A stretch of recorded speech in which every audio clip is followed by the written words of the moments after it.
Hoje nós estudaremos mais uma das alianças.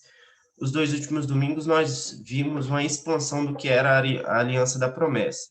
Hoje nós iremos introduzir mais uma aliança da Bíblia e como ela se representa, quais as particularidades dela e o que ela tem a nos ensinar ainda hoje. O objetivo é, então, estudar a aliança da lei, a aliança feita com Moisés. Essa aula, esse conteúdo da aliança da lei se divide em duas partes, né? Esse domingo e o próximo. Então, hoje será apenas a primeira parte. Antes de entrarmos no assunto, vamos a um questionamento aqui. Veja, nós vamos estudar aqui a aliança da lei, esse é o objetivo, certo? E nós vivemos um ambiente evangélico que muitos cristãos falam que nós não estamos mais no tempo da lei. Então, por não estarmos mais no tempo da lei, nós não precisamos considerar aquilo que é descrito na lei. O Antigo Testamento pode ser jogado fora, o que importa é o Novo Testamento. O que Jesus disse é o que vale, o que Moisés disse, nem tanto. Outros profetas, às vezes, se for pertinente, os patriarcas, principalmente, porque os patriarcas viviam na bênção, né? Na riqueza, prosperidade.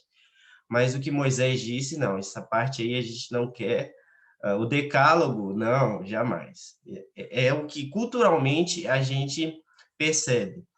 E isso fica nítido, não muito por expressões assim como eu fiz, né? Não, escrachado, mas fica subentendido da percepção das pessoas, até mesmo pelo interesse de leitura. Geralmente as pessoas preferem ler os evangelhos, o Novo Testamento, quando leem, né? Mas raramente elas leem o Antigo Testamento. Alguns textos do Antigo Testamento são difíceis, mas do Novo também tem muito texto que é difícil. Então, essas coisas, culturalmente a gente vê e constantemente as pessoas se esquivam de algumas questões sobre isso. Então, para vocês não se esquivarem, eu quero perguntar para vocês, se nós não estamos mais sobre a lei, mas sobre a graça, por que você deve viver de acordo com a lei de Deus? Isso é um questionamento que alguém pode fazer para você. Pense aí o que você responderia hoje. Se você tiver papel aí, caneta, anote aí o que você responderia. Se nós estamos no tempo da lei, se nós estamos no tempo da graça, a lei já não está mais sobre nós. Por que nós precisamos, então, viver conforme a lei de Deus? Alguém tem alguma ideia?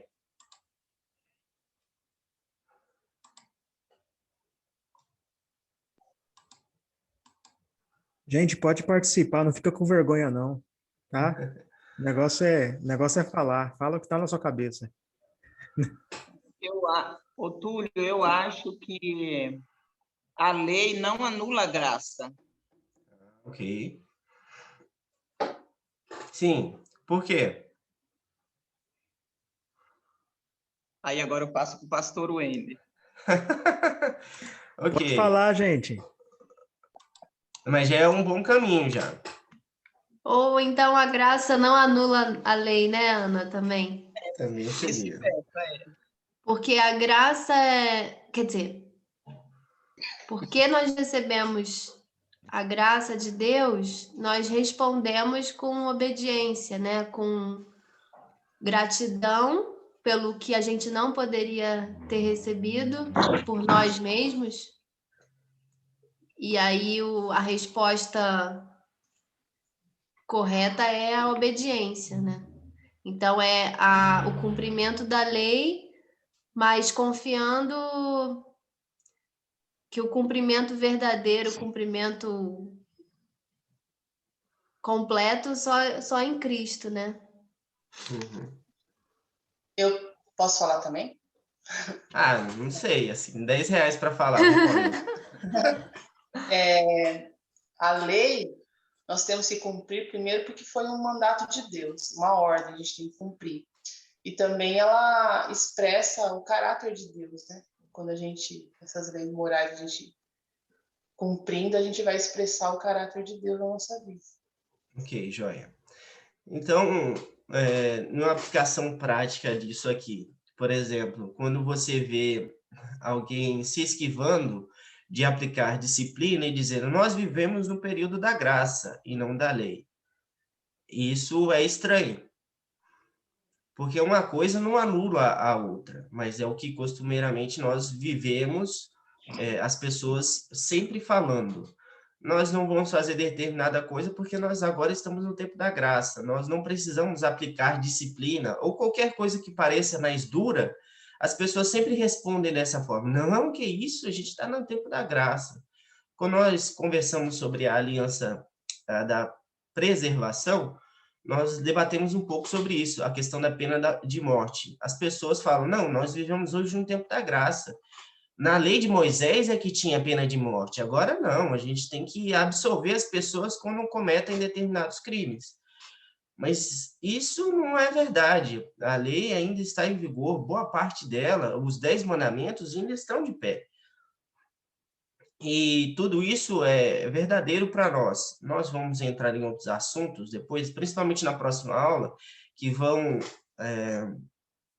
expandir um pouco esse conceito, mas por hora a gente tem que evitar esse tipo de resposta que muitos evangélicos dão, que nós não estamos sobre a lei, mas sobre a graça, e porque estamos na graça, a vida é mais fácil, porque estamos sobre a graça, nós não precisamos aplicar disciplina, porque nós estamos sobre a graça, nós podemos viver de uma forma mais relaxada, muito pelo contrário.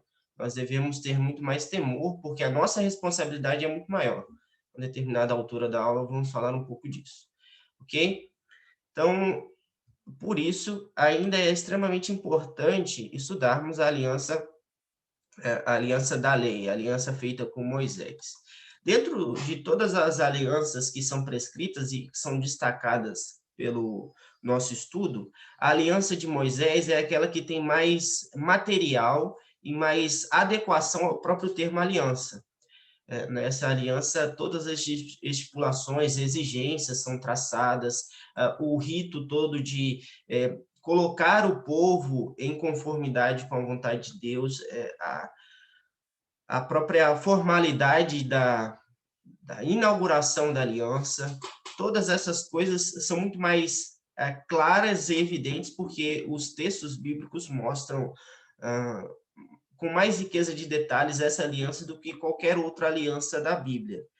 Isso fica claro ao analisarmos essa aliança. Então, além da questão da importância da lei para nós hoje, essa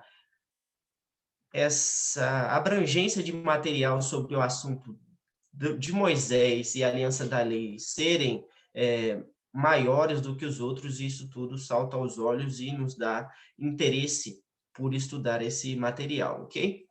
Êxodo, do capítulo 19 a 24, nós vamos percorrer algumas passagens desses capítulos aí, para então validar aqui a nossa afirmação de que Moisés foi um intermediário de Deus, o mediador da aliança da lei, ok? Em resumo, sobre a aliança da lei, nós podemos ver que ela fornece uma estrutura básica para que o homem ou a mulher que pretende se conformar à imagem de Deus. Então, a lei é um resumo básico daquilo que o homem precisa ser. Ele precisa ser a imagem e semelhança de Deus. Aquilo que foi perdido depois do pecado, agora com a aliança da lei, fica muito mais claro e fica muito mais de fácil acesso. Por exemplo, em Adão, não se precisava de lei escrita. A própria relação dele com Deus, a própria natureza, comunicavam aquilo que Deus desejava, e ele, por sua condição de não pecar, ele tinha a capacidade de obedecer à vontade de Deus e demonstrar a imagem dele de forma mais plena. Agora, com o pecado, tudo está distorcido. Então, nós precisamos de uma fonte para recorrer de como Deus quer que nós vivamos. Os patriarcas, por exemplo, eles tinham uma noção de como Deus queria que eles vivessem à medida que Deus se revelava a eles. Antes da lei, antes do resumo do que Deus quer do homem, não tinha essa figura. Então, Deus precisava se revelar a ele para que eles, então, entendessem qual era o propósito de Deus na vida deles. Alguma dúvida? Ok, não entendo, vamos seguir aqui. Então, sobre a lei, nós podemos colocar duas categorias aqui para nos auxiliar a respeito de como que ela se manifesta. A primeira delas é que a lei funciona como um retrato, e a lei também funciona como um espelho. Em que sentido a lei é um retrato? Alguém tem alguma sugestão?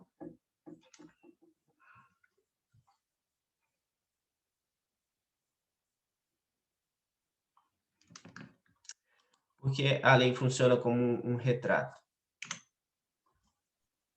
De cada vez. Eu não sei se é o retrato ou se é o espelho. Um deles mostra a nossa...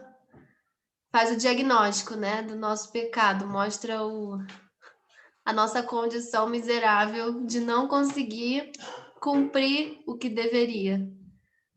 Isso, Mas eu isso não sei se esse é o retrato ou é o espelho. é o espelho. O retrato aqui a gente destaca como sendo algo que... Ai, meu Deus, não está passando slide. Algo que mostra ao homem o arquétipo do que ele deve ser, o exemplo que ele deve seguir, o modelo que ele deve se conformar. E o espelho mostra que nós não conseguimos chegar a esse retrato. Nós não conseguimos nos conformar a essa imagem como deveríamos, por conta do pecado, por conta da distância que temos entre nós e Deus. Então, a Dalila, por favor, leia para nós aqui o que é a representação do retrato, e aqui é o destaque que nós fazemos dentro do livro, o texto que estamos usando. Como um retrato, a lei esboça as características da imagem de Deus, a qual o homem deve se conformar. A lei desenha um quadro do Criador, de modo que o homem possa ver claramente a forma daquele com quem ele deve ter comunhão. Perfeito. E comunhão só é possível se o homem se conformar completamente a essa imagem. Como não é possível, então deve existir na própria lei, na própria demonstração dessa aliança, de que o homem deve buscar essa comunhão. E isso só será possível por meio da representação de algo que viria, que é a própria pessoa do Senhor Jesus Cristo. E nós vamos entrar em mais detalhes sobre isso mais à frente. Mas, por hora, a lei revela partes do caráter de Deus e o que Deus quer do homem. E, então, o homem deve se conformar a esse retrato ao longo da sua vida. Sempre ele deve recorrer ao resumo de Deus daquilo que ele quer para a sua vida. E o espelho justamente esbarra nessa frustração que nós temos de não conseguir nos enquadrar nesse retrato.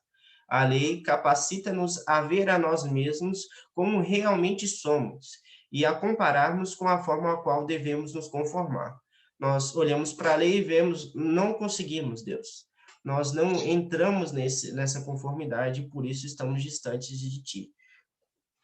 Ela revela essas duas coisas e são extremamente importantes, tanto o retrato quanto o espelho. As duas não podem ser negligenciadas e nem subestimadas. Seguindo, nós vemos que a lei ela é especial.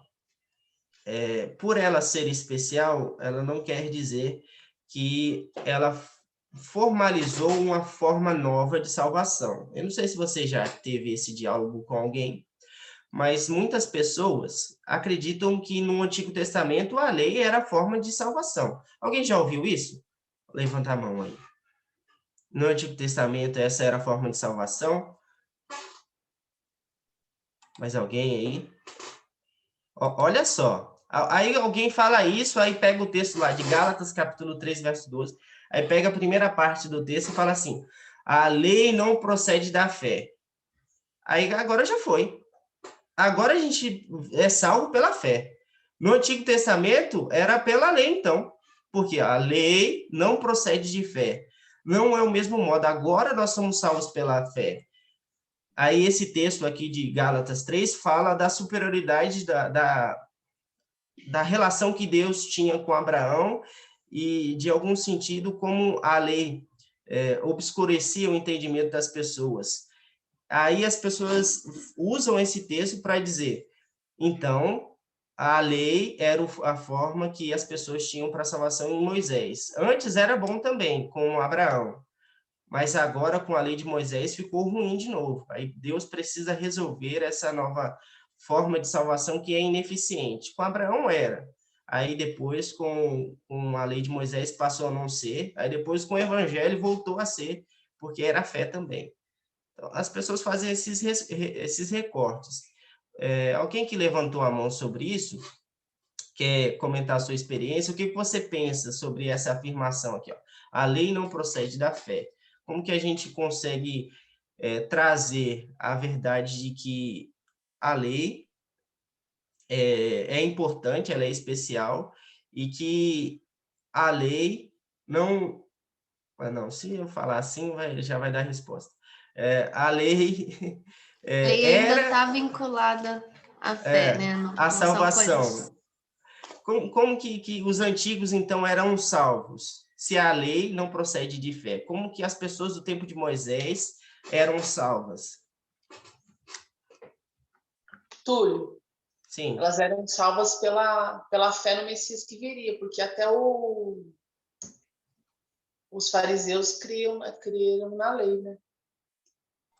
certo. Mas a lei, naquele tempo, era eficiente para salvar? Naquele tempo, não agora. Em tempo de Moisés. Creio que não. Alguém tem outra opinião? Quando alguém foi questionado sobre isso, como que você respondeu sobre a lei ser o meio de salvação no Antigo Testamento? Eu acho que se não houvesse fé, não houvesse graça, nem antes, nem agora, a lei ela só serve para condenar, porque ninguém estaria apto a cumprir toda a lei. Mas e aí tem aquelas passagens da lei servir como aio, né? Então, é muito eu não sei explicar tudo. Tá certo. Nós vamos Mas chegar lá. as duas coisas andam juntas, não pode só ter lei. E a graça só faz sentido porque a lei mostra que a gente precisa de um Salvador. Ok, então, já trazendo aqui a solução, o meio de salvação sempre seria a vinda do Messias, e como nós temos acesso aos méritos do Messias por meio da fé. Desde os tempos dos antigos era assim, e nós continuamos o mesmo método.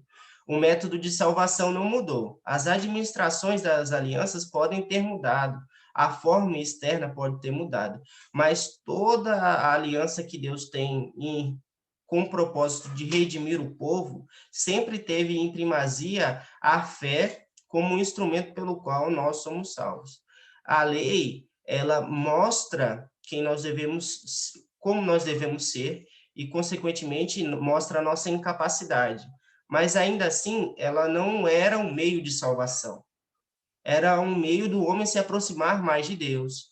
Era um meio para que ele, ao perceber que ele era incapaz de permanecer nessa lei, corresse para as próprias estipulações que tinham na lei quando isso acontecesse. Existe o sistema sacrificial na lei de Moisés. E o sacrifício era figura do quê? Era sombra do quê?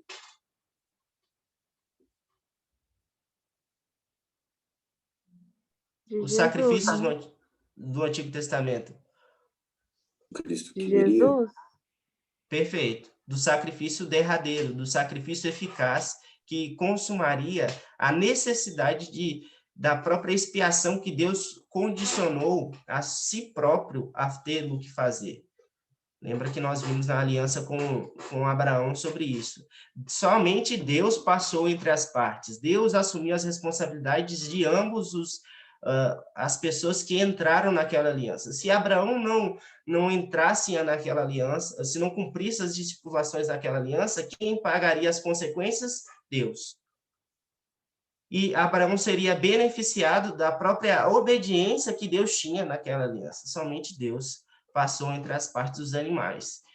E então Jesus veio como o Messias prometido, aquele que era capaz de cumprir todas as estipulações da aliança que Deus fez com o homem.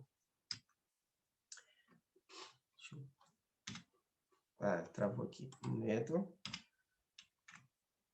Ok. Então, sobre a lei ser especial, ela não é especial no sentido como o meio de salvação do Antigo Testamento, não. Mas ela é especial no sentido de que ela é um resumo externo da vontade de Deus. Veja que há um destaque aí no externo. Por que externo? Porque a lei foi gravada no Antigo Testamento em tábuas de pedra. O que é prometido no Novo Testamento é que, na Nova Aliança, como seria esse resumo da lei, da vontade de Deus para o homem? Seria cravado no coração interno. No Antigo Testamento, a lei é mostrada como um resumo externo ao homem do que é a vontade de Deus. E isso é um aperfeiçoamento, é um progresso. Porque antes, como eu mencionei, nos patriarcas, eles precisavam sempre da revelação, da manifestação de Deus para que condicionassem-se àquilo que Deus queria. Só por meio das representações de quando Deus falava com eles, é que eles sabiam qual era o intento de Deus para a vida deles. Agora, todos os homens têm um resumo externo da vontade de Deus. Vamos ver alguns textos? Eu peço a nosso irmão Albino que abra em Êxodo, capítulo 34, verso 28, e o reverendo Wayne que abra em Deuteronômio 4:13. Esses textos mostram como as 10 palavras, os 10 mandamentos, estão vinculados à própria essência da aliança da lei, quanto isso demonstra a graça da parte de Deus.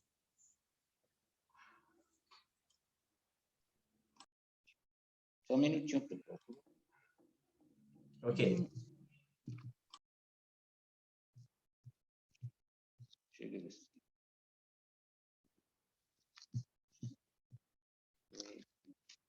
Capítulo já sei. E ali esteve com o Senhor 40 dias e 40 noites, não comeu pão, nem bebeu água, e escreveu nas tábuas as palavras da aliança, as 10 palavras. Perfeito. As 10 palavras são as palavras da aliança. Então, os 10 mandamentos se enquadram aí nesse resumo do que é a própria aliança da lei. Os 10 mandamentos. Deuteronômio 4:13. Então vos anunciou ele a sua aliança, que vos prescreveu os 10 mandamentos, e os escreveu em 2 tábuas de pedra. Perfeito. Então, a aliança que Deus fez com o povo se manifestou aí na demonstração desse resumo externo. Veja, já existia a graça ali. O povo já havia sido liberto do Egito. E a Páscoa já havia sido celebrada. Então, no deserto, no Monte Sinai, Deus entra em aliança formal com eles e dá o resumo externo da sua vontade para que essas pessoas que já foram agraciadas por ele entrem em conformidade àquilo que ele deseja. É como que se um soberano retirasse as pessoas de um determinado lugar, então essas pessoas seriam seus vassalos, e esses vassalos deveriam se enquadrar nesse intento do soberano, nessas intenções que o soberano tinha para com a vida deles. Certo? Alguma dúvida?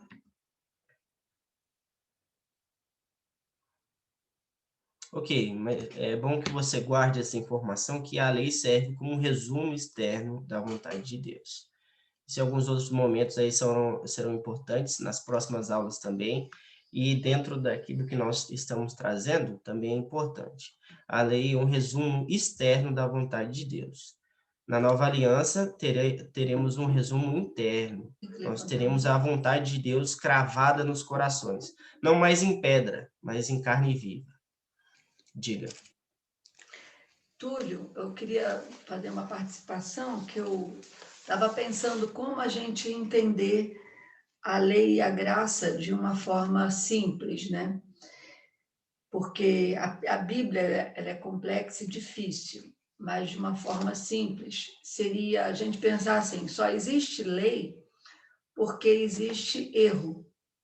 Se não existisse erro, não precisaria da lei. A lei é para, de alguma forma, mostrar o que está errado, ou então mostrar o que seria o certo. E para a gente entender a vontade de Deus, ele deu a lei, porque senão a gente ia ficar sempre sem saber o que ele queria, o que seria o correto para estarmos bem com ele, em comunhão com ele.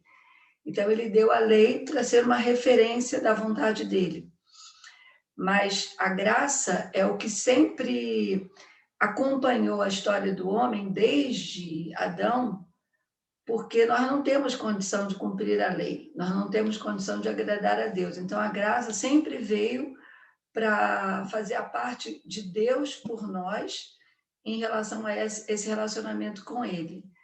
E depois que Jesus veio, Ele trouxe para a gente alguma coisa que é até mais difícil do que a época da lei, que é a gente cumprir a lei por devoção, por dedicação a Deus.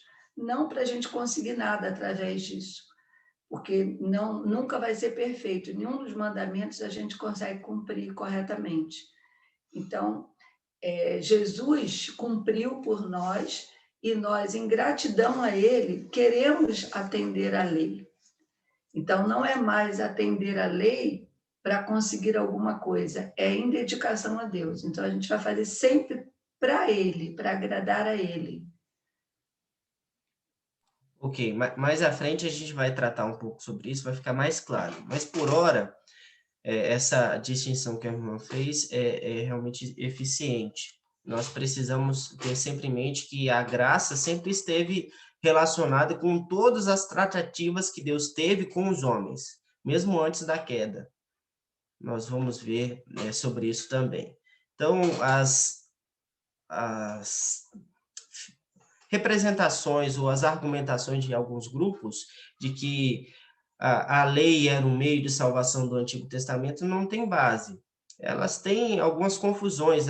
Existe sempre uma dificuldade quando se trata em termos de teologia ou em alguns termos que as pessoas confundem categorias.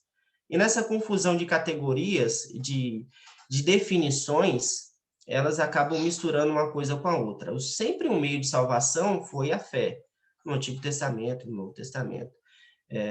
E sempre a representação de todas as alianças era que viria o Messias, o Salvador, aquele que cumpriria a lei, todas as estipulações da aliança. Esses recortes que as pessoas fazem é por uma impropriedade. Algumas destacam muito uma porção da Escritura e colocam outra parte lá embaixo, mas a Escritura toda é a palavra de Deus. Toda é a representação de o que Deus quer para o homem, toda ela, todas as demonstrações, as aparições de Deus no Antigo Testamento, no Novo Testamento, todos os encontros que tiveram, todos sempre têm o mesmo propósito,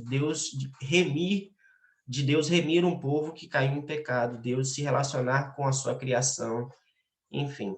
Então, a lei, ser um perfeito cumpridor da lei nunca foi exigência daquilo que Moisés deu ao povo. Moisés nunca pensou sobre isso, e a intenção de Deus nunca foi essa para com o povo no Antigo Testamento. Nós vamos falar um pouco disso agora. Aqui. Atenção, veja, tem laranja, amarelo, preste atenção. Aqui está, vamos dizer assim, o pulo do gato, o porquê nós não devemos confundir uma coisa com a outra. A lei nunca foi um meio de salvação com a aliança de Moisés. A lei não pode ser confundida com outra aliança. A aliança da lei mosaica não é a aliança das obras firmadas com Adão antes do pecado. Não é a aliança da criação. Veja, Deus se relacionou com Adão, sem pecado, com uma forma, que era a obediência perfeita. Olha, se você não comer do fruto, tudo lhe será possível aqui dentro do paraíso. Você vai viver para sempre, você terá acesso à árvore da vida, mas com uma condição, obediência perfeita. Nós estudamos isso, e quando nós falamos sobre essa aliança, nós vimos que ela não existia nenhuma provisão de redenção caso o Adão não cumprisse essa aliança. Era obediência perfeita ou nada. Era obediência perfeita ou morte. Mas na aliança de Moisés não é assim. A aliança da lei não é assim. A aliança que Deus fez com o povo no Monte Sinai não é assim. É uma aliança que, em toda a sua parte, existe a prescrição de redenção. E ainda mais, ela está já na parte que Deus se relaciona com homens pecadores. Quando Deus se relaciona com Moisés, ou com Abraão, perdão, quando Deus se relaciona com Adão, Adão, antes de pecar, tinha essa condição de possibilidade de não pecar. Ele era passivo de mudança, mas ele ainda tinha a possibilidade de não pecar. Agora, não existe mais essa possibilidade de não pecar. O homem já está pecando. O homem já nasce em pecado. Então, toda a relação que ele tem aqui com a lei, com Moisés, é trazer esperança, trazer uma relação que o povo não seja incapaz de poder olhar para essa aliança e ver nela a redenção. Essa aliança tem a capacidade de redenção por conta dos sacrifícios.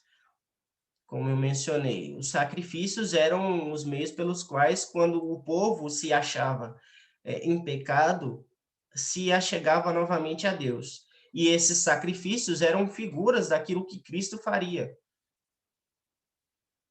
Então, a aliança da lei não pode ser confundida à aliança das obras firmada com Adão. Mais um destaque que eu faço aqui também é que, veja, como nós estudamos quando falamos da aliança da criação, a aliança do pacto das obras, sempre existe uma relação de graça da parte de Deus. Como que Deus entra em aliança com Adão antes de pecar? Pela sua voluntária condescendência. A criatura nunca está em pé de igualdade para traçar um acordo, uma aliança com o seu Criador. Nunca.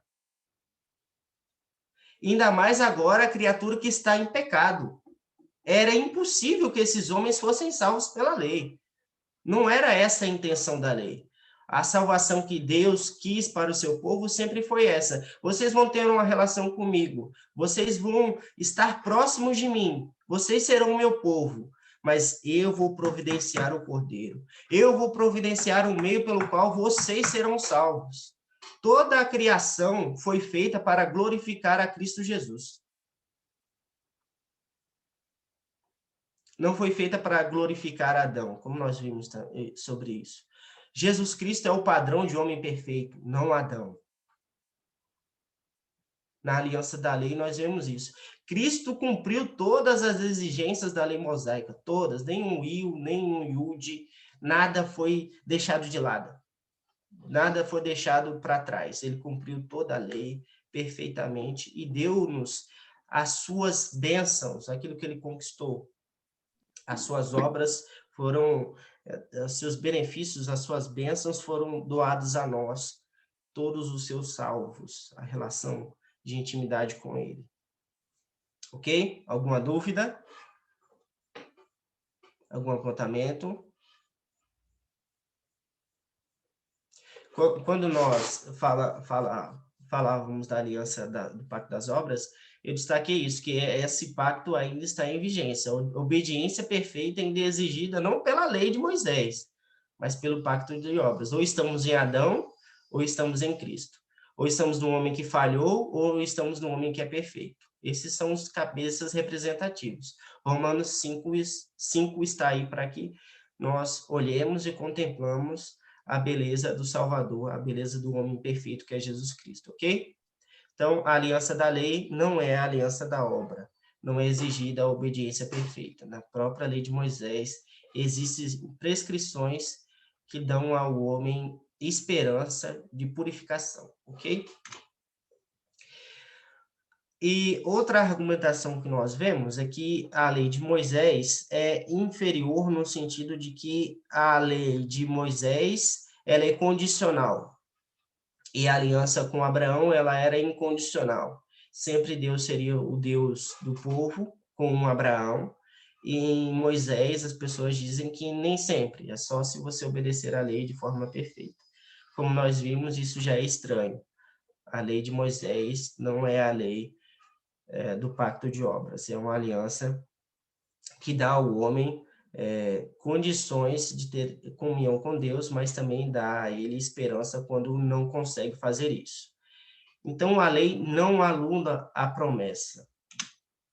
A lei, ela se demonstrou como um avanço naquilo que Deus queria para o povo, mas ainda assim o compromisso dele é anterior à adoção da lei no Monte Sinai. Eu peço ao Felipe que leia para nós aí Gálatas 3,17. O compromisso de Deus é anterior à adoção da lei no Sinai. E digo isto, uma aliança já anteriormente confirmada por Deus. A lei, que veio 430 anos depois, não pode abrogar de forma que venha a desfazer a promessa. Perfeito. Então, o texto é bem claro. A lei não pode tirar o valor daquilo que foi feito antes, que foi a aliança com Abraão. Deus entra em aliança com Abraão e dá a ele, promete descendência, promete a ele um povo numeroso, e isso aqui é a manifestação da própria aliança que Deus já tinha com Abraão sendo concretizado. O povo agora recebe uma identidade como nação, o povo agora recebe o resumo da lei de Deus, o povo entra em uma relação inteira, pactual com Deus. Então, a adoção da lei não inferioriza ou não menospreza a promessa que já havia sido feito antes. E esse próprio povo só entra em aliança porque Deus já tinha feito uma aliança com o povo que seria descendente de Abraão. Certo? Outro destaque que é importante aqui, por exemplo, na tratativa que Deus tem com o povo no Monte Sinai, ele já havia libertado o povo. A lei serve também nesse sentido como uma demonstração do que aquele que era libertador já havia libertado eles, queria que eles fizessem.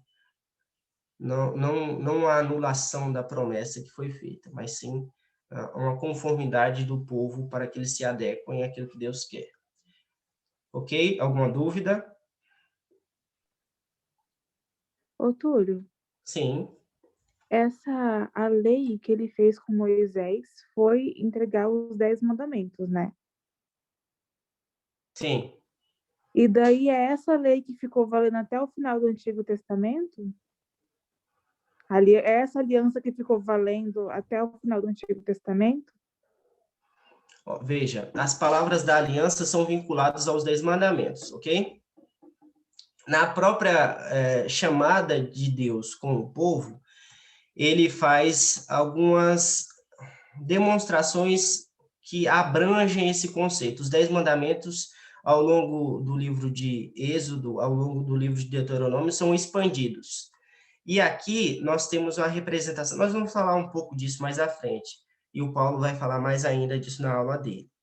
É que, veja, todo um povo entra em aliança com Deus. E um povo precisa também de leis civis, representações disso. Isso é expandido ao longo do livro de Deuteronômio, ao longo da intenção de Deus. Mas para todos os povos, todas as eras, a representação daquilo que é a vontade de Deus se resume nos 10 mandamentos. Veja, nós estamos num país que nem todos estão em aliança com Deus. Deus chama aqui um povo inteiro para entrar em aliança com Deus. Por isso que os falsos profetas eram apredejados, porque todo o povo estava em aliança com Deus. Agora, nós não podemos obrigar pessoas que não estão na aliança com Deus a participarem ou a viverem de forma que estão na nova aliança. Um exemplo, assim, de absurdo. Veja, nós não chegamos num boteco e falamos assim, cara, você não pode ficar bêbado o dia inteiro, porque senão você vai ser disciplinado da ceia, você vai deixar de tomar a ceia. Para ele não está nem aí, ele não está em aliança com Deus. Várias representações das exigências que Deus tinha para o povo em Israel era justamente por isso. Não é como nós temos hoje um povo em meio de vários ímpios destacado, mas todo o povo entrou em aliança. As representações civis também demonstravam isso. Todo o povo estava em aliança com Deus e todo o povo se comprometeu com isso. Por isso que um falso profeta, ele deveria ser morto, porque todo o povo estava em aliança com Deus. Israel, do Antigo Testamento, é a representação do que é a igreja hoje. Mas a igreja não pode fazer esses absurdos, porque nem todos estão em aliança com Deus. Aqueles que estão distantes de nós não estão em aliança com Deus. Ok? Entendi, obrigada. Nada. Ok, mais algum apontamento? Hein, Túlio? Sim. Não sei se eu... não sei se eu vou falar besteira, mas, por exemplo, eu posso guardar todos os mandamentos, certo? Ser um cidadão de bem, guardar todos os mandamentos e eu serei salvo, ou eu ter fé e não guardar nada disso, e só porque eu tenho fé eu vou ser salvo? Ok, mas alguém tem uma dúvida nesse sentido? Levanta a mão aí.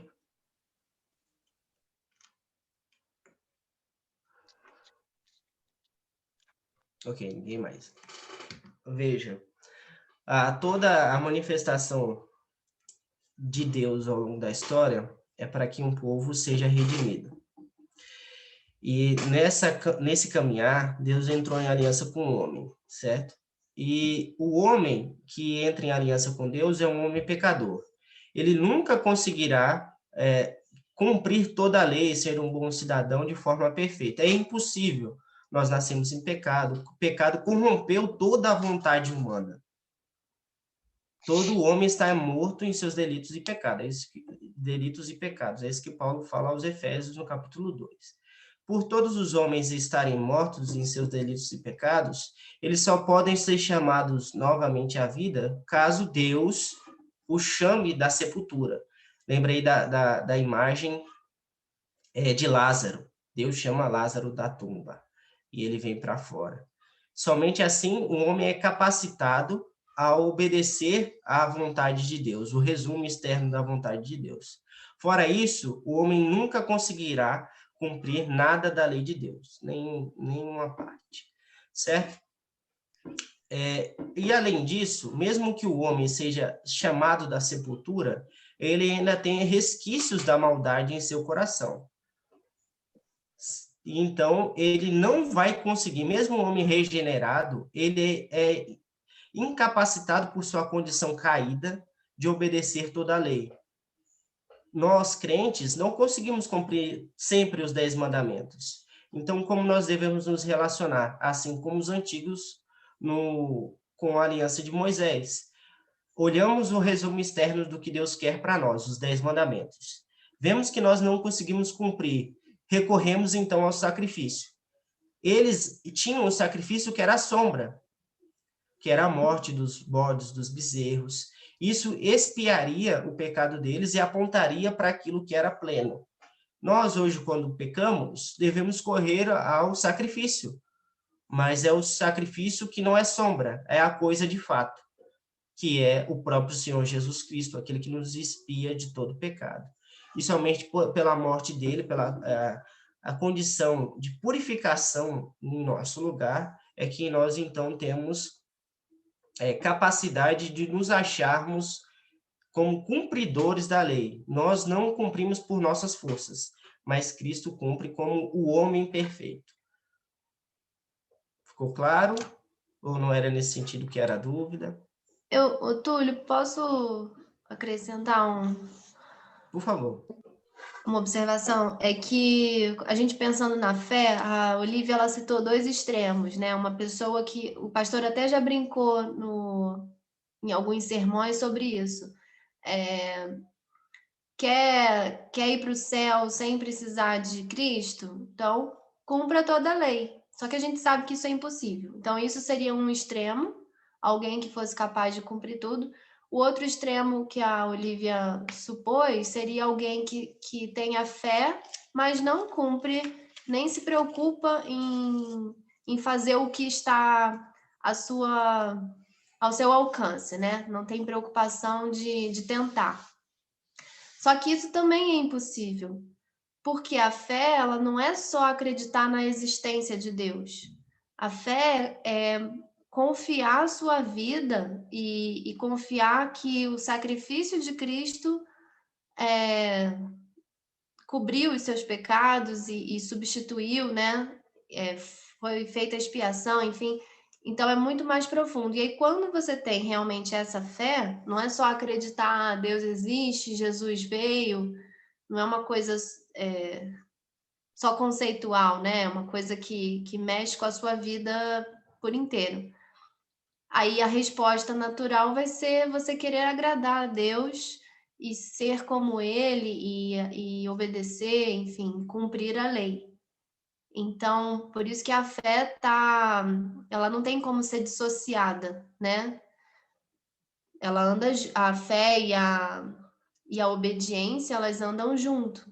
Senão não é fé de verdade, vai ser só uma coisa da cabeça que você aceitou aquela ideia, mas ela não fez diferença na sua vida, né? Túlio, Muitas pessoas que falam, acredito em Deus, mas a gente sabe que não existe a fé verdadeira ainda. Túlio, Sim, exato. não sei se você vai falar sobre os 3 usos da lei. Vai chegar aí ou não? Isso é da próxima aula, pastor. É da próxima aula? Ah, então tá bom. Não estou falando dos 3 tipos, mas dos 3 usos. Que tem os 3 tipos, né? Moral, cerimonial e civil, né? Mas vai falar dos 3 usos também, ou não? Pode começar a falar aí, Paulo? pastor. Não, não vai falar não, que é o pedagógico, né? É isso aí, né? Isso. Não, na lei, não, na próxima aula não fala disso. Fala mais daqueles que acreditam que a lei completa a teonomia, né? No Isso. caso, Sim, seria. 3 tipos, eu confundi aqui. Então é interessante, essa é uma distinção que pode ajudar nessa questão. A lei tem 3 usos, tá? Os reformadores e os reformados têm sempre defendido isso, que existem os 3 usos da lei. Para que serve a lei, né? Como a gente usa a lei? Existe o chamado uso teológico, que o que é isso?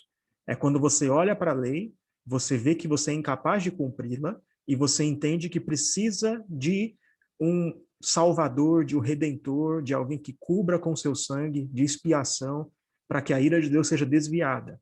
É o modo da lei que aponta para Cristo, e é por isso que é chamado modo teológico. Então, para a gente é muito tranquilo o modo teológico, né? É o modo da lei que a gente mais fala, né? Que a gente mais entende, mais conhece. A gente não consegue cumprir a lei, olhamos para Cristo, ok? Mas existem ainda outros 2 modos, outros 2 usos. Quais são os outros 2? O uso restritivo.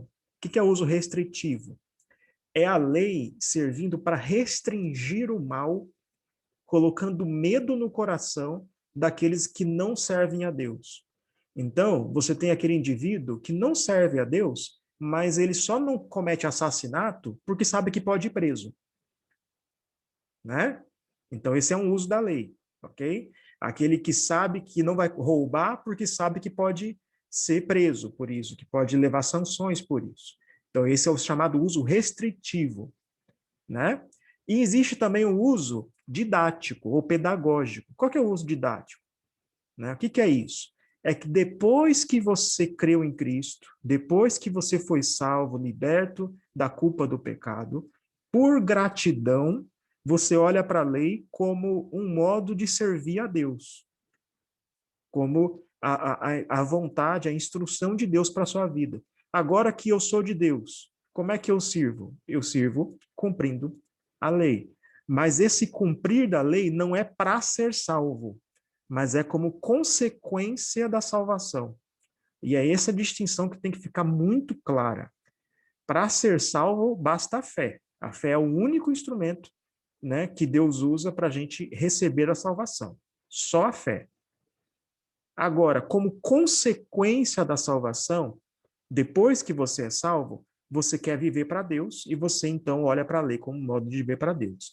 É só lembrar que os israelitas primeiro foram libertos do Egito, depois que Deus deu os 10 mandamentos. Deus não falou assim, ó, só vou libertar vocês do Egito se vocês cumrirem os mandamentos. Não, Deus não falou isso, né? Nem tinha como. Não, Deus libertou eles do Egito. Aí agora que eles estão libertos, que não são mais escravos, agora Deus fala para ele, ó, essa aliança é assim que você tem de viver, né? Mas é depois e não antes, né? É sempre bom colocar essa distinção, porque a gente confunde muito lei e evangelho por causa disso, né? A gente não pode confundir, né? As duas coisas continuam, as duas permanecem juntas, mas uma depende da outra. A gente precisa primeiro do evangelho e depois da lei.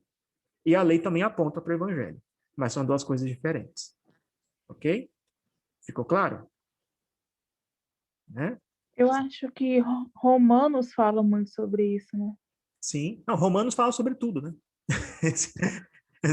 É a teologia sistemática da Bíblia, Romanos. Ô, Túlio, posso dar só um resumo aqui do que foi falado aí para a gente ficar bem claro? Eu acho que a Olívia falou dois impossíveis, né?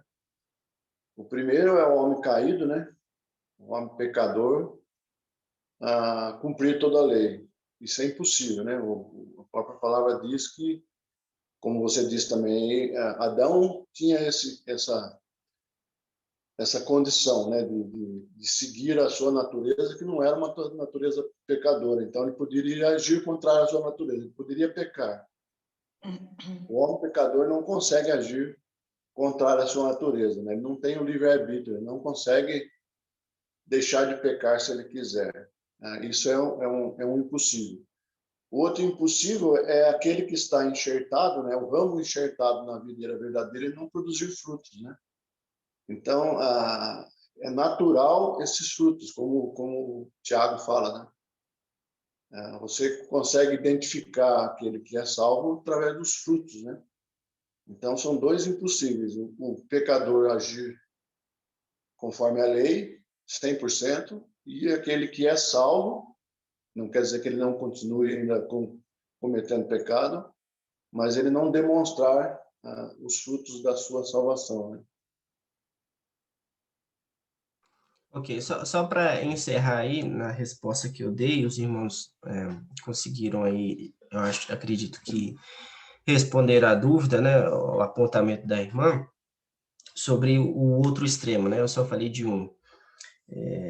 Um texto que resume um pouco isso, que é 1 João 3,9. Eu peço a irmã Olívia que leia para nós aí, ó, 1 João 3,9, sobre o outro extremo.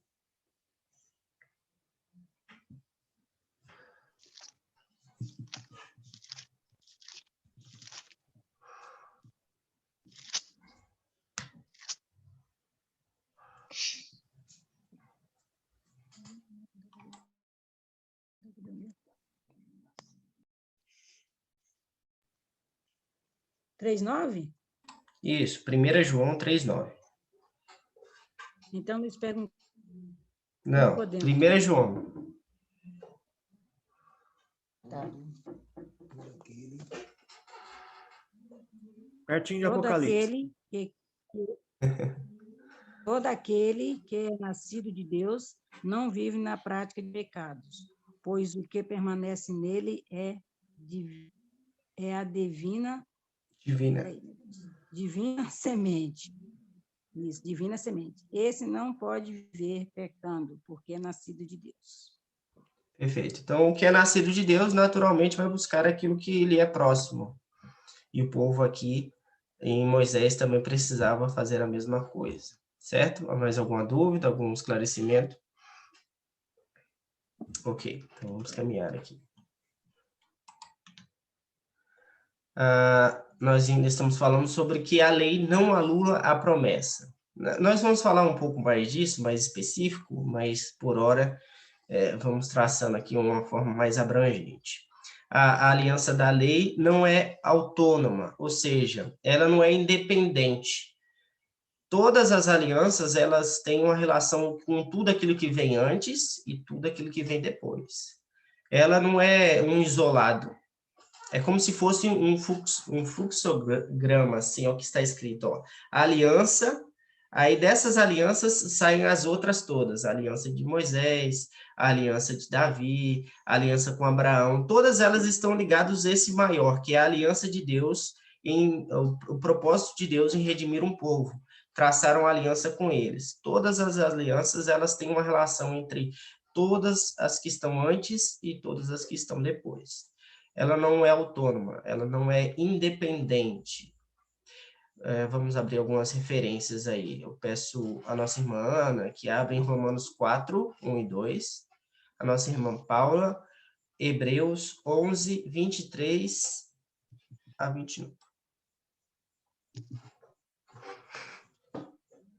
Que, pois, diremos ter alcançado Abraão, nosso pai, segundo a carne?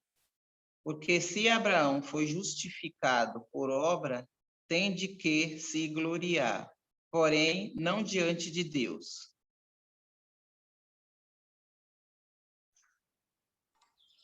Okay. Pela fé, Moisés, apenas nascido, foi ocultado por seus pais durante 3 meses, porque viram que a criança era formosa. Também não ficaram amedrontados pelo decreto do rei. Pela fé, Moisés, quando já homem feito, recusou ser chamado filho da filha de Faraó, preferindo ser maltratado junto com o povo de Deus a usufruir prazeres transitórios do pecado. Porquanto considerou o opróbrio de Cristo por maiores riquezas do que os tesouros do Egito, porque contemplava o galardão. Pela fé, ele abandonou o Egito, não ficando amedrontado com a cólera do rei. Antes permaneceu firme, como quem vê aquele que é invisível. Pela fé, celebrou a Páscoa e o derramamento do sangue, para que o exterminador não tocasse nos primogênitos dos israelitas. Pela fé, atravessaram o Mar Vermelho como por terra seca, tentando os egípcios, foram tragados de todo. Perfeito. O texto de Hebreus é bem esclarecedor. Moisés fez essas coisas todas pela sua tendência em querer se justificar-se perante a lei? Porque Deus anulou a promessa? Óbvio que não. Tudo é dito aí que ele fez pela fé. Pela fé, ele não quis os prazeres daquilo que a filha de Faraó poderia trazer para ele. Pelos prazeres, ele ficou negado desses deleites. Pela fé, ele ficou negado desses deleites. Pela fé, ele celebrou a Páscoa. A Páscoa é anterior à lei, anterior aos 10 mandamentos. E pela fé, ele administrou para o povo.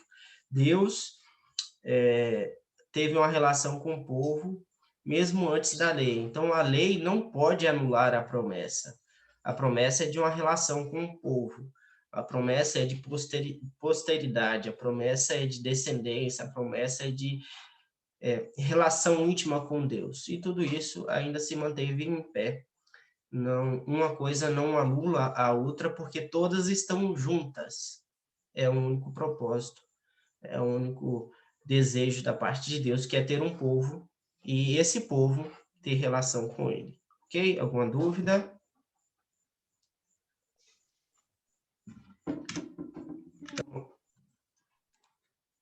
a aliança da lei, ela não é autônoma. Ela está divorciada de uma outra aliança, a aliança das obras, a aliança da criação. Por quê? Porque aqui são alianças diferentes, são propósitos diferentes. Quando Deus fez aliança com Adão antes de pecar, ele não tinha um interesse de livramento para todos os homens. Ele criou nesses termos. Então, ela está, em um certo sentido, divorciada da aliança das obras. Mas de todas as outras alianças de redenção, ela não está desassociada. A aliança das obras, ela não tem um interesse de redenção, de livramento para o pecado. Mas a aliança da redenção, todas elas têm esse mesmo propósito. Então, se ela estiver divorciada, ela só estará da aliança das obras. Ok? Alguém entendeu a diferença? Todo mundo entendeu a diferença? Alguém tem alguma dúvida? Por que ela é diferente da aliança das obras?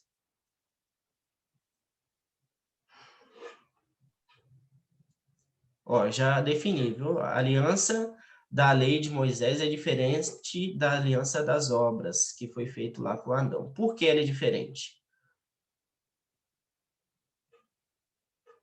Aí eu vou nomear alguém para responder aqui.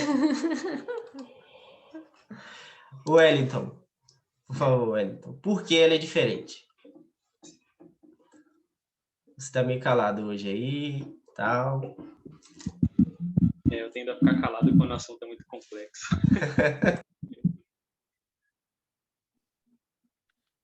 Cara,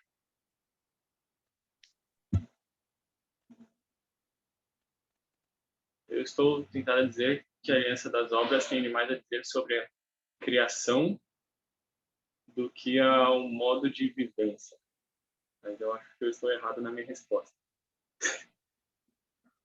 Ô, Túlio.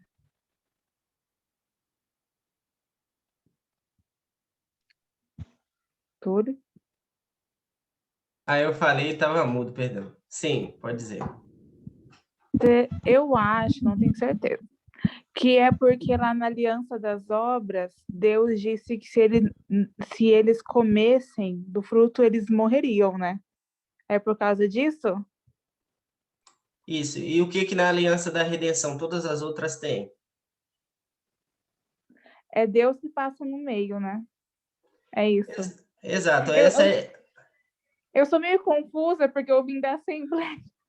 Não, tranquilo.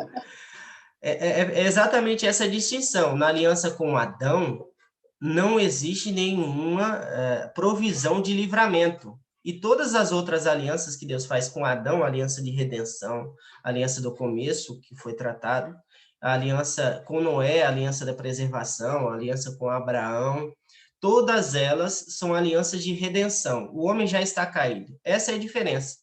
Existe propósito de redenção, existe propósito de livramento, existe propósito de restaurar a comunhão que foi perdida. Na aliança das obras, não existe. Então, ela está desassociada uma da outra nesse sentido. A aliança das obras, a aliança que Deus fez com toda a criação, ela não existe provisão de livramento caso não seja feita a obediência perfeita. Já na aliança da redenção, todas elas, Adão, Noé, Adão depois do pecado, certo? Noé, Abraão, Moisés, Davi, todas essas têm promessa de livramento para o homem que está em pecado, ok? O Túlio, e como o pastor colocou, né, sobre a diferença de a lei antes da salvação, a lei depois da salvação, que as pessoas podem confundir, né?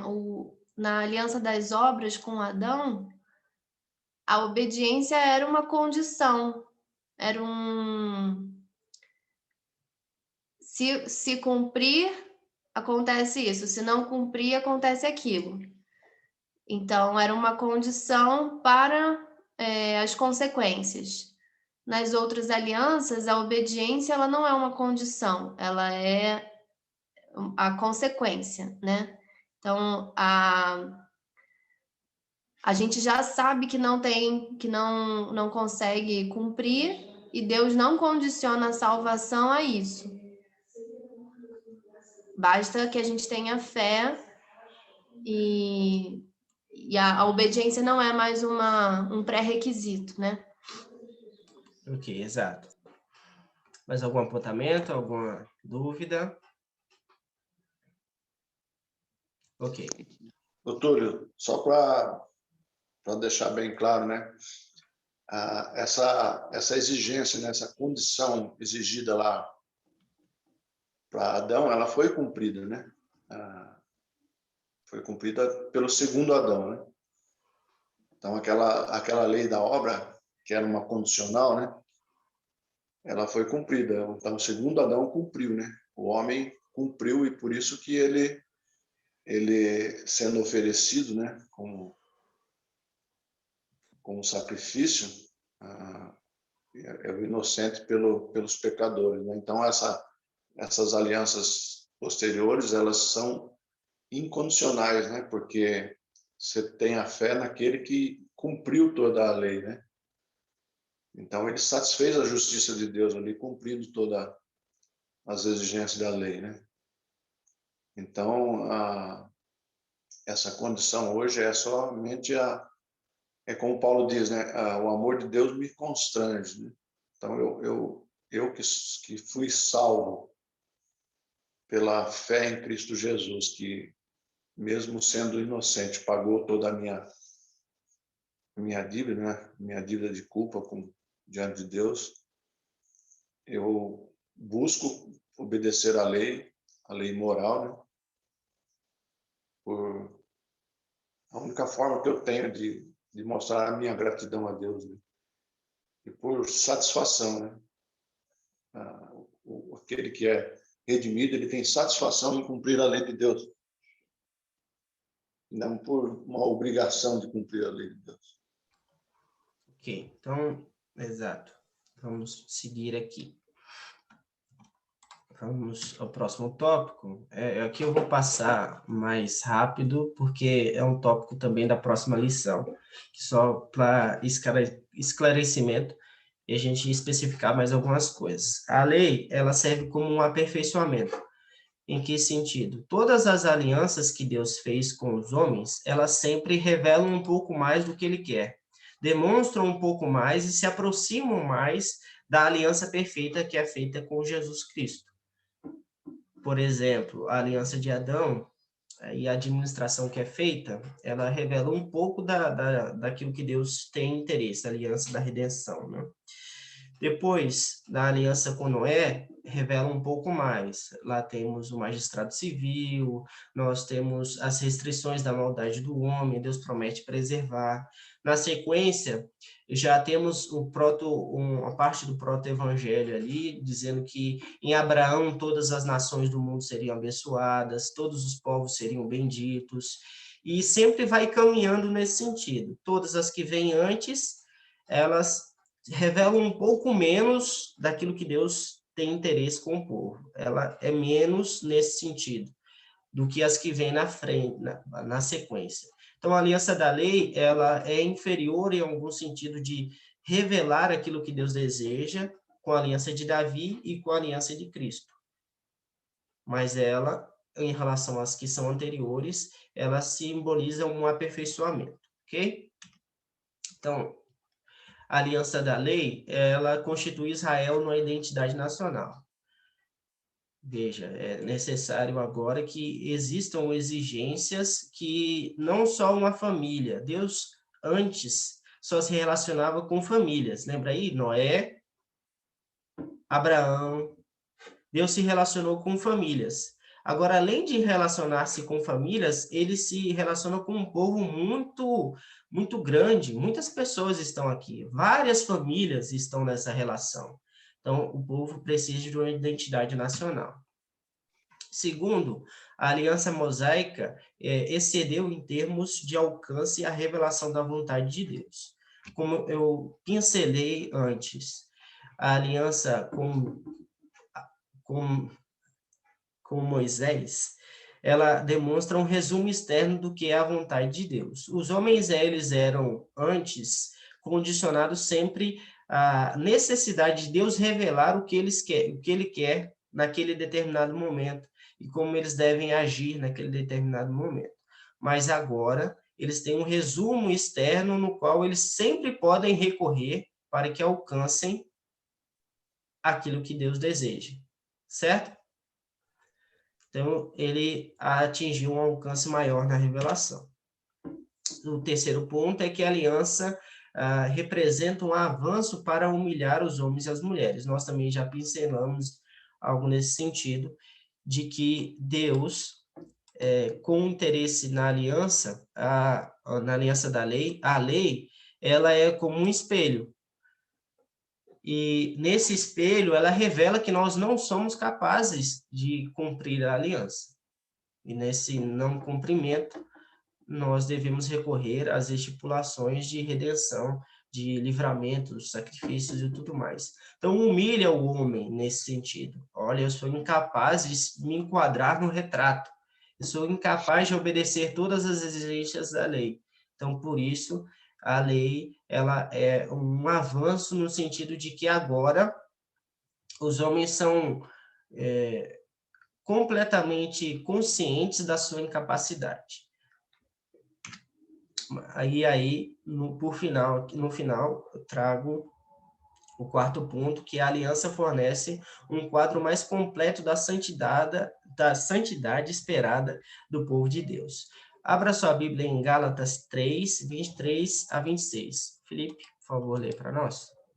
Felipe? Ah, isso aqui. Eu não tinha visto.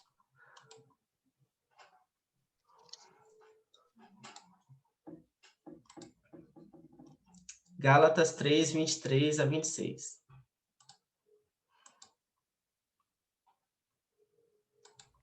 Ele está sem microfone. Ah, tranquilo. Então, eu vou passar para a Aniele, por favor.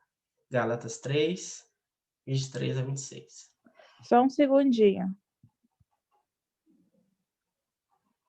Já passou um segundo, viu? Só para constar.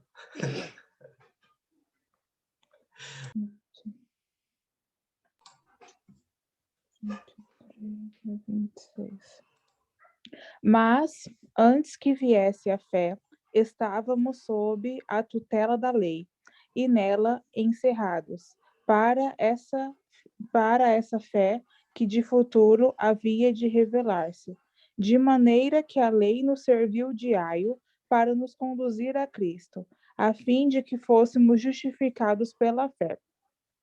Mas, tendo vindo a fé, já não permanecemos subordinados ao aio, pois todos vós sois filhos de Deus, mediante a fé em Cristo. Perfeito. Então, esse texto aqui resume um pouco nesse sentido de aperfeiçoamento. A lei era como se fosse um tutor que nos conduzia à maioridade. A maioridade é Cristo. Então, em certo sentido, ela é superior ao que foi dito antes, mas ela é inferior ao que vem depois. Quando chega aquilo que é completo, não se precisa mais do tutor. Quando você chega à maioridade, você não precisa de mais ninguém falando assim, ó, ei, Dalila, acorda cedo. Dalila, 7 horas, vamos levantar da cama. A Dalila não precisa mais disso. Ela alcançou a maioridade. Quando você fica adulto, você não precisa de mais ninguém falando disso. Você acorda e pronto. Porque você sabe que é a sua responsabilidade. Existe uma ilustração aqui que é fascinante. Por exemplo, a lei é como se fosse a adolescência. Quando você vê um adolescente, você olha assim em relação a quando ele era criança, não parece que ele não evoluiu nada, parece que ele regrediu. Parece que ele é mais bobo do que antes, mas na verdade ele avançou. Ele fala grosso, fala fino, e faz umas coisas meio abobalhadas tem hora, e tem horas que ele é bem maduro, mas ele avançou em relação à meninice. Ele está mais próximo à maioridade, embora não pareça, mas ele está mais próximo. Nesse sentido que a lei ela mostra um resumo mais completo da santidade esperada do povo de Deus. Ok? Alguém tem alguma dúvida, algum apontamento? Certo, o Paulo vai botar aqui, ele vai falar com mais riqueza de detalhes desses pontos aqui. Só foi uma pincelada aqui. Vamos, então, àquilo que eu já mencionei. A lei é superior e é inferior. Ela é superior a tudo que a antecede, e ela é inferior a tudo que a sucede. Como eu mencionei, ela é um avanço no sentido de que ela revela mais do que Deus quer, ela traz mais relação que as pessoas conseguem se conformar ao retrato de Deus, ela revela caráter de Deus mais do que as antigas alianças, mas ela é inferior às seguintes, porque as seguintes revelam ainda mais daquilo que Deus tem por intenção para com o povo. Então, vamos a uma perguntinha aqui. Quais são as alianças que antecedem a lei? E quais alianças que sucedem à lei? Vamos lá. A lei de Moisés, a aliança com Moisés. O que vem antes? Quais são as alianças?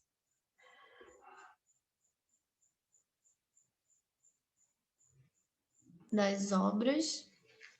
Tá. Que também pode ser chamado de aliança da criação. Perfeito. Da preservação. Que essa é de quem? Sempre tem um mediador e o adjetivo dessa aliança. Aliança da preservação, quem é o mediador? Quem administra? Essa é fácil. Hein? É o próprio Deus, né? Não, certo. Mas sempre existe uma personagem que é demonstrada aí. Alguém... Por exemplo, Moisés é a aliança da lei, certo? A aliança da preservação, quem é a personagem-chave aí? Agora eu não lembro. Tem uma que é Abraão, né? Quem fez a arca, Paulinha? Quem fez a arca, Paulinha? A promessa é Abraão. Beleza, da certo. Preservação, eu não lembro. Quem fez a arca? Tia Paula, quem fez a arca? Ai, não é?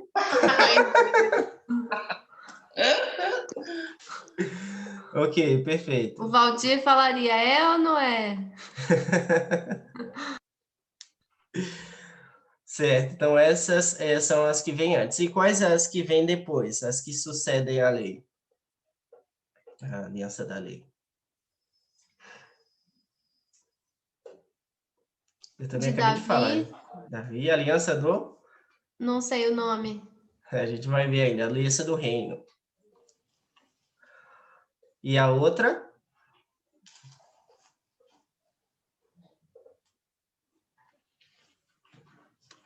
Essa é a mais melhor.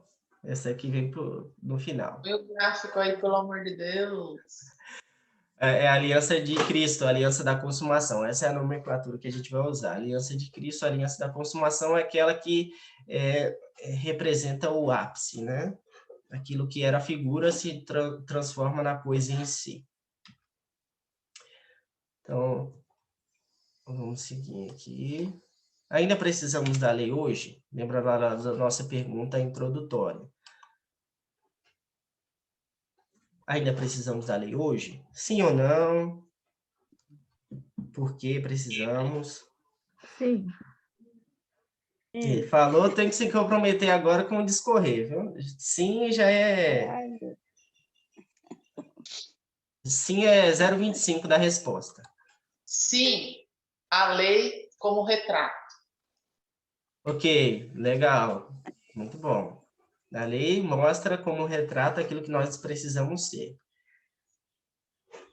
Joia. Então, vamos avançar aqui. No primeiro, nós temos aqui ao menos 3 motivos para demonstrar por que precisamos da lei. Primeiro, a lei é o estágio mais completo de bênçãos na vida do cristão, vem em guardar a lei de Deus. Então, quando nós nos aproximamos mais de Deus, nós somos mais abençoados. E aqui eu não estou dizendo nós somos abençoados, não é apenas no sentido material. A gente sempre, geralmente, ouve isso e a gente muitas vezes faz isso.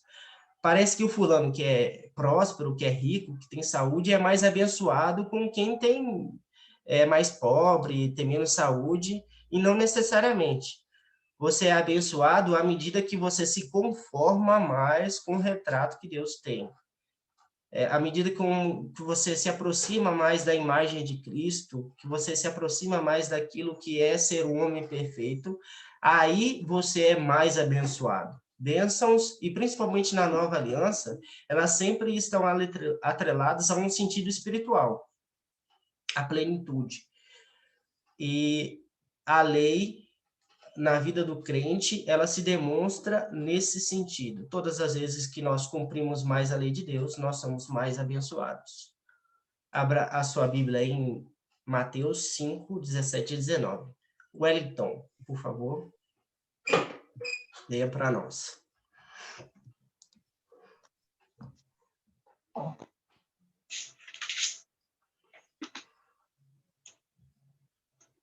Não penseis que vim revogar a lei ou os profetas. Não vim para revogar, vim para cumprir.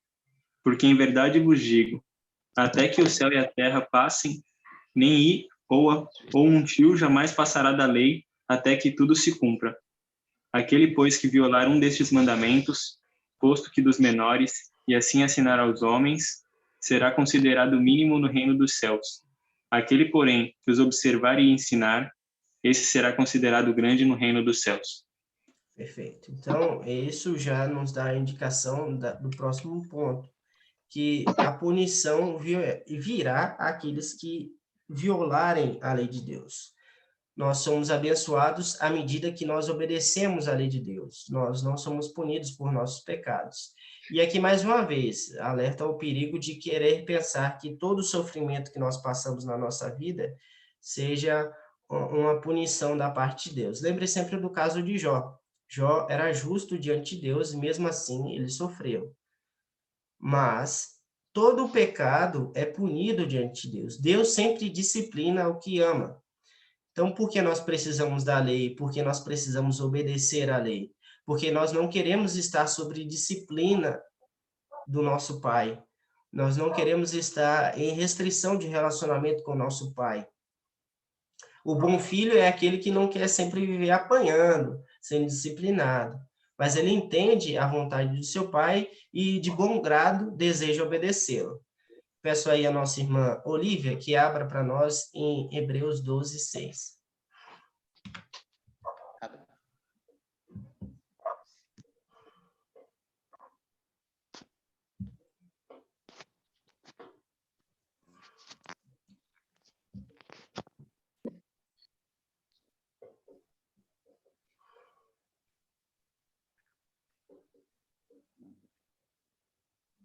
Porque o Senhor corrige a quem ama, e açoita todo filho a quem recebe. Exato. Então, é uma demonstração de amor da parte de Deus, como nós somos corrigidos as nossas faltas. Corrigidos perante o quê? A nossa não conformidade ao retrato, que é a lei, o retrato daquilo que Deus deseja de nós. Então, nós realmente precisamos da lei hoje para que não sejamos disciplinados. Evitemos a disciplina de Deus. Vamos ao terceiro ponto, que é a salvação é pela fé, mas o julgamento é pelas obras. Pastor, abra para nós aí, 2 Coríntios 5:10. Veja, isso é importante. Nós somos salvos por meio da fé, mas o julgamento será por meio das obras. Nós temos acesso aos benefícios de Cristo por meio da fé e daquilo que ele faz. Mas todos os homens serão julgados conforme cada um fez, que é o galardão, muitas vezes representado na Escritura, como que serão as bênçãos vindas no céu. Peço, pastor, que leia.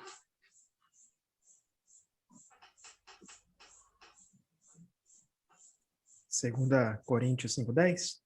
Isso.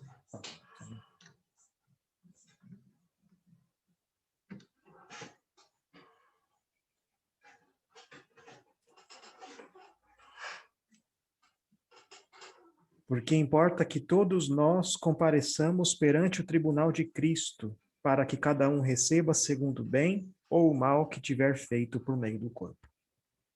Perfeito. Então, o julgamento será feito no corpo, ou seja, dentro daqueles que são feitos povo de Deus, a igreja, e eles serão julgados segundo as obras de cada um. Mas, Senhor, por que eu estou recebendo esse galardão?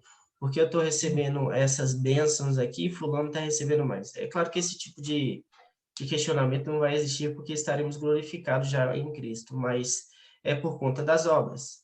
Só um destaque para entendermos mais ou menos como funciona. Cada um receberá segundo as suas obras. E como que as obras são manifestas? Por meio do cumprimento ou descumprimento da lei. Veja que em nenhum momento a Escritura deixa de lado as exigências da moral de Deus. É como nós vimos, os 10 mandamentos são um resumo externo da vontade de Deus que revelam o próprio caráter de Deus, como nós devemos nos conformar para parecermos com esse caráter de Deus. Deus comissiona o seu povo dizendo, sede santos, porque eu sou santo. Como nós somos santos à medida que guardamos a lei de Deus. E nisso se manifestam as boas obras, as obras pelas quais nós não somos salvos, mas recebemos bênçãos no porvir. Entenderam a diferença? Certo? Alguma dúvida?